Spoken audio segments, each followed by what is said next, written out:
अस्सलाम वालेकुम।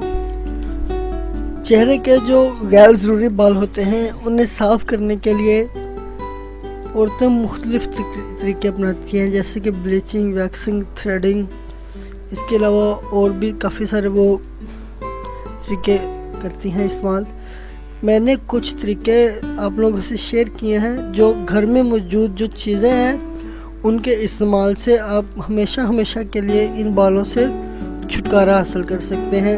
इस पर मैंने तकरीबन 3 से 4 वीडियो बनाई हैं। आई थिंक ये चौथी वीडियो जो है मैं अपलोड कर रहा हूँ। इसमें मैं एक दफ़ा फिर वो सारा रिव्यू दे रहा हूँ ताकि आप अच्छी तरह देख सकें। इसमें मैं आपको बता रहा हूँ कि इनकी वजह क्या होती है, ये बाल एक्स्ट्रा जो होते हैं, फालतू बाल, ये क्यों आते हैं। इनकी डिटेल भी मैंने बता दी है, आप वो भी देख लें अच्छी तरह से। इसके अलावा इन्हें हमेशा से ख़त्म करने के लिए मैंने कुछ आपको देसी टोटके बताए हैं, जो तकरीबन हर चीज़ जो इसमें इस्तेमाल कर रहा हूँ मैं वो घर के अंदर मौजूद होती है, हर घर के अंदर। इनका कोई किस्म का कोई नुकसान नहीं है। अलबत्ता अगर किसी को इन चीज़ों से एलर्जी है तो वो इन्हें मत इस्तेमाल करें, लेकिन इसका साइड इफ़ेक्ट कोई नहीं है। आप बेफिक्र होकर इन चीज़ों का इस्तेमाल कर सकते हैं। इस वीडियो में मैं जो आपको बताने जा रहा हूँ वो चीनी के ज़रिए किस तरह से आप अपने जो गैर ज़रूरी बाल हैं इनसे निजात हासिल कर सकते हैं। चीनी घर में तैयार करदा वैक्स से फालतू बालों का खात्मा जल्द और तेज़ी से मुमकिन है कि घर पर वैक्स तैयार करने में आपको कोई दिक्कत हो, और दूसरा ये भी मुमकिन है कि आपके लिए तकलीफ़देह भी हो।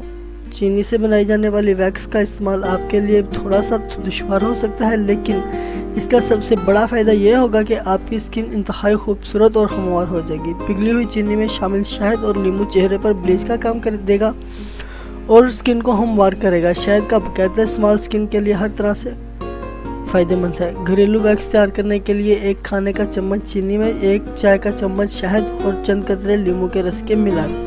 इस मिक्सचर को हल्की आंच पर 3 से 4 मिनट तक पकाएं कि एक हमवार शक्ल में आ जाए। ये मिक्सचर नीम गर्म हालत में चेहरे के इन हिस्सों पर लगाएं जहां फालतू बाल हैं।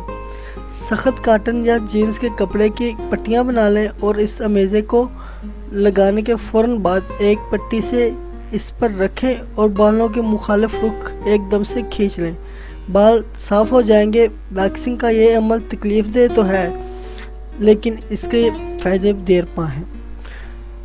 जब आप ये वैक्स बनाएं तो प्लीज़ ख्याल रखिएगा कि जब इसे आप इस्तेमाल करेंगे ये ज़्यादा गर्म ना हो और ज़्यादा गाढ़ा ना हो। अगर ज़्यादा गर्म होगा तो आपकी स्किन झुलस जाएगी। अगर ये ज़्यादा गाढ़ा होगा तो जब आप पट्टियों की मदद से इसे खींचेंगे तो आपकी स्किन डैमेज हो सकती है। प्लीज़ अगर आप मुतमईन हैं इसे करने में, या आपका कोई दोस्त पहले से कर चुका है, तो उसको साथ में लाकर ये करें, वरना आप रहने दें। वीडियो देखने का बहुत बहुत शुक्रिया। अगर वीडियो अच्छी लगी हो, इन्फॉर्मेशन अच्छी लगी हो, तो मेरे चैनल को ज़रूर सब्सक्राइब कीजिए। अल्लाह हाफिज़।